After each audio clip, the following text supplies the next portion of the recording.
that argument is often made that Earth was demoted and was demoted again and again from being at the center, and therefore demoted from the most significant place. We're no longer enthroned at the center.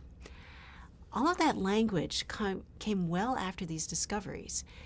When Kepler and Galileo and Copernicus were first working out that the Earth was not at the center of the solar system, they didn't see it as demotion at all. They saw it as a promotion, that we got to be one of the heavenly bodies. At that time, their worldview was that at the very center was the Earth, and it was imperfect. And as you moved out into the heavens and you saw the sun and the moon and the planets and stars, you were seeing all things that were perfect. They were perfectly spherical, perfect in their orbits, unchanging. But Earth, well, things changed. Things are uneven and imperfect. And at the very center of the Earth, that's where they would place hell. So to move Earth to be one of the solar system bodies was actually a promotion. We get to be out there in the heavens. We are sharing in that part of creation.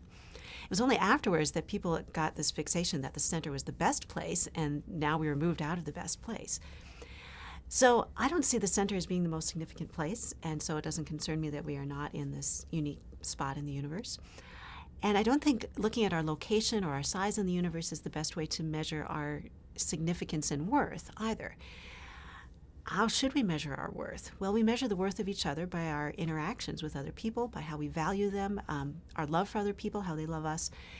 And as a Christian, I see my worth more coming from how God values me and how God cares for me and my relationship with God. And that's unrelated to where I am in the universe or how big I am relative to other things God has made. God has chosen to love us, and that is enough basis for all of our significance.